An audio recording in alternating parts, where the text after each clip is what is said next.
ഭരണഘടനയോ സംവിധാനങ്ങളോ ഔദ്യോഗികമായി അംഗീകരിക്കാത്ത ഭാരതാംബ ചിത്രം എങ്ങനെ ഔദ്യോഗിക പരിപാടികൾ ഉൾപ്പെടുത്തിയെന്ന് രാജ്ഭവനും ബന്ധപ്പെട്ട അധികാരികളും വ്യക്തമാക്കണമെന്ന് മന്ത്രി പി പ്രസാദ് പറഞ്ഞു. ഭരണഘടനയോ സംവിധാനങ്ങളോ ഔദ്യോഗികമായി അംഗീകരിക്കാത്ത ഭാരതാംബ ചിത്രം എങ്ങനെ ഔദ്യോഗിക പരിപാടികൾ ഉൾപ്പെടുത്തിയെന്നത് രാജ്ഭവനും ചിത്രത്തെ അനുകൂലിക്കുന്നവരും വ്യക്തമാക്കണമെന്ന് മന്ത്രി പി പ്രസാദ് പറഞ്ഞു. സ്വാതന്ത്ര്യസമരത്തിൽ ത്യാഗം സഹിച്ചവരാരും പ്രവർത്തിച്ചത് ഭാരതാംബ എന്ന സങ്കല്പത്തിൽ ആയിരുന്നില്ല. അതിനാലാണ് ഇത് ഭരണഘടനയിൽ ഉൾപ്പെടുത്താതിരുന്നത്. ഭാരതാംബയെ ആരാധിക്കുന്നവർക്ക് അതിന് അവകാശമുണ്ടെങ്കിലും ഔദ്യോഗികമായി ഉൾപ്പെടുത്തുന്നത് അംഗീകരിക്കാനാകില്ലെന്നും വിഷയത്തിൽ ആരുമായി സംവാദത്തിന് തയ്യാറാണെന്നും മന്ത്രി പറഞ്ഞു.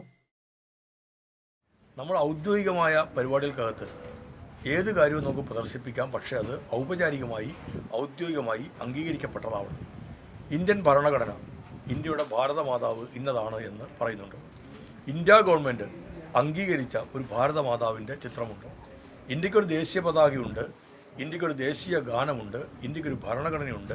അതെല്ലാം നമ്മൾ ചില ചടങ്ങുകളുടെയൊക്കെ ഭാഗമായി ഉയർത്താറുണ്ട്, അവിടെയെല്ലാം പ്രദർശിപ്പിക്കാറുണ്ട്, ആദരിക്കാറുണ്ട്. സംസ്ഥാന സർക്കാരിൻ്റെ ഒരു ചടങ്ങ് ഔദ്യോഗികമായ ചടങ്ങാണ്. വ്യത്യസ്ത വിഭാഗങ്ങളിൽപ്പെടുന്നവർ, വിശ്വാസങ്ങൾ, ആചാരങ്ങൾ ഒക്കെ, അത് രാഷ്ട്രീയമായിക്കോട്ടെ മറ്റെന്തുമായിക്കോട്ടെ, അങ്ങനെയെല്ലാം ഉൾക്കൊള്ളുന്ന ആളുകളാണ് സർക്കാർ സംഘടിപ്പിക്കുന്ന പരിപാടിയിൽ പങ്കെടുക്കുക. ഇനി അല്ലാതെ സംഘടനാപരമായി സംഘടിപ്പിക്കുന്ന പരിപാടികളാണെങ്കിൽ അവിടെ ഏത് തരത്തിലുള്ള പ്രദർശനവും ആവാം. അത്തരമൊരു ഭാരതാംബയോ അല്ലെങ്കിൽ ഭാരതമാതാവിനെയോ ഒരു പ്രത്യേക വിഭാഗം ആദരിക്കുന്നതിനോ ആരാധിക്കുന്നതിനോ ഞങ്ങളാരും എതിരല്ല. ഔപചാരികമായ ഒരു ചടങ്ങിനകത്തേക്ക് അതിനെ അവതരിപ്പിക്കാൻ ശ്രമിക്കുമ്പോൾ അതിനകത്ത് ഞാൻ നേരത്തെ പറഞ്ഞതുപോലെ ഇത് ഔദ്യോഗികമായിട്ടുള്ളതൊന്നാണ്. ഔദ്യോഗികമായ പരിപാടിയിൽ ഔദ്യോഗികമായ ഒരു അംഗീകാരം ഉള്ളത് മാത്രമേ നമ്മൾ സാധാരണ പ്രദർശിപ്പിക്കാറുള്ളൂ.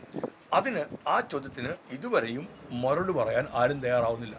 അതിന് മറുപടിയാണ് ഇന്ത്യയോട്, കേരളത്തോട് ബന്ധപ്പെട്ട ആൾക്കാർ പറയേണ്ടത്. പ്രതിഷേധിക്കാൻ എല്ലാവർക്കും അവകാശമുണ്ട്, സ്വാതന്ത്ര്യമുണ്ട്, പ്രതിഷേധിക്കട്ടെ. ഏതൊരഭിപ്രായത്തെക്കുറിച്ച് വ്യത്യസ്തമായ അഭിപ്രായങ്ങൾ ആർക്കും ഉയർത്താം. അതും നമ്മുടെ ഭരണഘടന ഉറപ്പു നൽകുന്ന ഒരു സ്വാതന്ത്ര്യമാണ്. നമുക്ക് വിയോജിക്കാനുള്ള സ്വാതന്ത്ര്യം എന്നുള്ളത് ആരുടെയും ഔദാര്യമല്ല, ഇന്ത്യൻ ഭരണഘടന പറയുന്ന സ്വാതന്ത്ര്യമാണ്. ഇന്ത്യൻ ഭരണഘടന ഉറപ്പു നൽകുന്ന അവകാശമാണ്. വിയോജിക്കാൻ എനിക്കുള്ള അവകാശവും എന്നോട് വിയോജിക്കാൻ മറ്റൊരാൾക്കുള്ള അവകാശവും ഇന്ത്യൻ ഭരണഘടന പറഞ്ഞതാണ്. അല്ലാതെ ഇത് ആരുടെയെങ്കിലും ഔദാര്യമല്ല. ഞാൻ തന്നെ ശരി അവർ പ്രതിഷേധിച്ചിട്ട് എൻ്റെ എന്തോ ഒരു ഔദാര്യമാണെന്ന് ആരും കണക്കാക്കേണ്ടതില്ല. ഭരണഘടനയാണ് ഈ അവകാശമെല്ലാം നമുക്ക് നൽകുന്നത്. ആ ഭരണഘടന എവിടെയെങ്കിലും ഇത്തരത്തിൽ ഒന്നിനെ ഇങ്ങനെ ആരാധിക്കണം, ആദരിക്കണം എന്ന് ഔപചാരികമായ ആരാധനയ്ക്കും ആദരവിനും വിനിയോഗിക്കണമെന്ന് എവിടെയെങ്കിലും പറയുന്നുണ്ടോ?